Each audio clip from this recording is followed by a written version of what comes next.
আমাদের দেশে কিছু মানুষ আছে, আপনি ওয়াজ মাহফিলে দেখবেন, এই ইমামকে আয়াতুল্লাহ আল খোমেনিকে তারা ইমাম বলে এবং আদর্শ ইমাম বলে, ইসলামের আদর্শ ইমাম। সে তার ইসলামী হুকুমতে সে এই কথা উল্লেখ করেন, ওখানে লিখছে যে তাদের যে 12 ইমাম রয়েছে, এই 12 ইমামে মহাবিশ্বের প্রতিটি কোনায় কোনায় তাদের ক্ষমতা রয়েছে।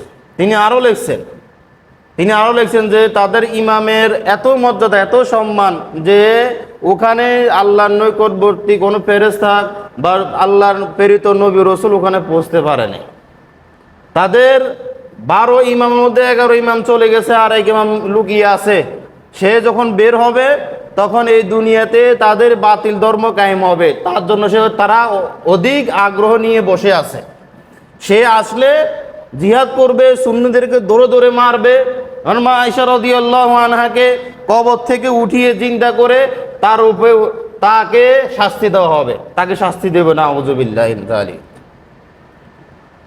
তারা এত নিকৃষ্ট আকীদা।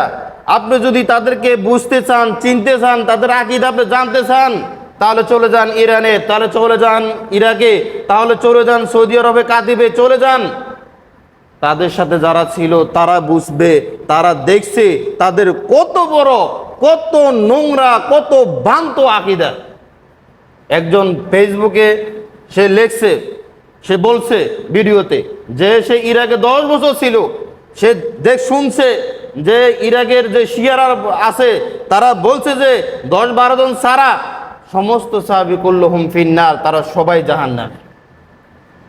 আবু বকর, ওমর রাদিয়াল্লাহু আনহুমাকে সালাতের মধ্যে তাদের জন্য অভিশাপ করে।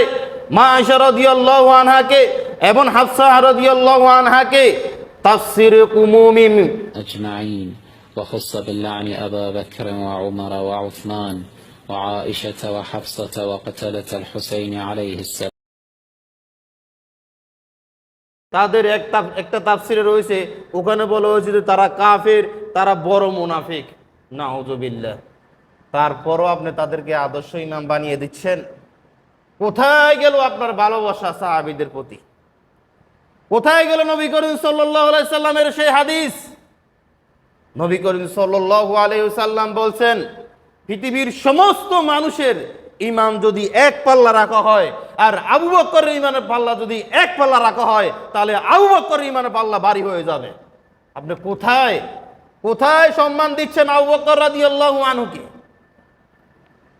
নবী করিম সাল্লাল্লাহু আলাইহি ওয়াসাল্লাম বলেন উমর রাদিয়াল্লাহু আনহু সম্পর্কে, তিনি বলেন আমার পরে যদি কোনো নবী আসে, আমার পরে যদি কোনো নবী আসতো, এই বিধান যদি আল্লাহ সুবহানাহু ওয়া তাআলা রাখতো, তাহলে ওমর রাদিয়াল্লাহু আনহু নবী হয়ে যেতেন।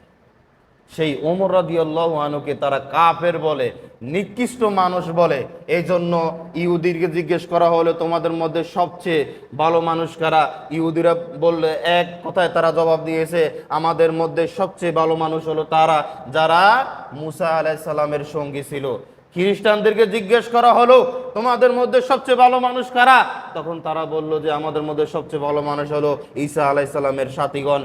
যখন শিয়াদেরকে বলা হলো তোমাদের মধ্যে সবচেয়ে নিকৃষ্ট মানুষ কারা, তখন তারা বলল যে সবচেয়ে নিকৃষ্ট মানুষ হলো মুহাম্মদ সাল্লাল্লাহু আলাইহি সাল্লামের সাহাবীরা। এই হলো তাদের আকীদা, এই হলো তাদের বিশ্বাস। চলে যান ইরানে, পুরো ইরানে আবু বকর, ওমর, আয়েশা, হাফসা নামের কোনো নাম আপনি দেখবেন না। তাদের পত্রিকায় আপনি কখনো আবু বকর, ওমর রাদিয়াল্লাহু আনহুমার নাম দেখবেন না, উসমান রাদিয়াল্লাহু আনহুর নাম দেখবেন না, কারণ এদেরকে এরা কাফের মনে করে। মা আয়েশা রাদিয়াল্লাহু আনহার যার সার্টিফিকেট আল্লাহ সুবহানাহু ওয়া তাআলা স্বয়ং সাত আসমান থেকে আল্লাহ সুবহানাহু ওয়া তাআলা তার পবিত্রতা, সে যে পবিত্র তার দলিল তিনি পেশ করছেন, অথচ তারা মা আয়েশা রাদিয়াল্লাহু আনহাকে জিনাকারী সাব্যস্ত করে। নবী করিম সাল্লাল্লাহু আলাইহি সাল্লামকে জিজ্ঞেস করা হলো যে পৃথিবীতে সবচেয়ে ভালো প্রিয় মানুষ আপনার কাছে কে? নবী করিম সাল্লাল্লাহু আলাইহি সাল্লাম বলছেন মা আয়েশা রাদিয়াল্লাহু আনহার নাম। তারপর কি বলছে? তার বাবার নাম, তারপর ওমর রাদিয়াল্লাহু আনহু। এই পৃথিবীর শ্রেষ্ঠ মানুষগুলো যারা দুনিয়া থাকতে তাদেরকে জান্নাতের সুসংবাদ দেওয়া হয়েছে, দুনিয়া থাকতে তাদেরকে জান্নাতের সুসংবাদ দেওয়া হয়েছে যে তুমি আবু বকর জান্নাত, ওমর জান্নাত, এভাবে নবী করিম সাল্লাল্লাহু আলাইহি ওয়াসাল্লাম 10 জন সাহাবীকে এভাবে বলছেন আশারা মুবাশশারা। আর তাদেরকে তারা কাফের বানিয়ে জাহান্নামে আপনার পাঠিয়ে দিচ্ছে, জাহান্নামে পাঠিয়ে দিচ্ছে, অথচ নবী করিম সাল্লাল্লাহু আলাইহি ওয়াসাল্লাম তারা জান্নাতে। কেন? কোথায় সম্মান দিচ্ছেন মা আয়েশা রাদিয়াল্লাহু আনহাকে? উম্মাহাতুল মুমিনিন, আল্লাহ কোরআনুল কারিমে বলছেন যে নবী করিম সাল্লাল্লাহু আলাইহি সাল্লাম বিবিগণ তোমাদের মা, সেই মাকে আপনি কি সম্মান দিচ্ছেন? যে মাকে তারা জিনাকারী সাব্যস্ত করতেছে, সেই মাকে আপনি কি সম্মান দিলেন? তাকে আপনি আদর্শ ইমাম বানিয়ে দিচ্ছেন, তাদেরকে আপনি জান্নাতে যাওয়ার জন্য দোয়া করতেছেন রাত দিন। যেভাবে দোয়া করতেছেন আপনার মা বাবার জন্য আপনি সেরকম দোয়া করেন না, তাদের জন্য আপনি যেভাবে দোয়া করছেন, তারা আপনাদের ইসলামের আদর্শ বাঘ সিংহ, তারা আপনি তাদেরকে চিনতে পারেন নাই, বুঝতে পারেন নাই তাদেরকে। কোথায় গেল আপনার ভালোবাসা সাহাবীদের প্রতি? ঠুনকা ভালোবাসা, নামে বাস, কিছুই না। 10-12 জন সাহাবী ছাড়া সমস্ত সাহাবী তাদের কাছে কাফের, নাউযুবিল্লাহ। সমস্ত সাহাবী তাদের কাছে কাফের, আর আপনি তাদেরকে আদর্শ ইমাম, ইসলামের নেতা বানিয়ে দিচ্ছেন। দুঃখ লাগে আসলে সব মানুষের জন্য। তারা আসল মানুষকে চিনতে ভুল করেছে, আসল মানুষকে চিনতে ভুল করেছে।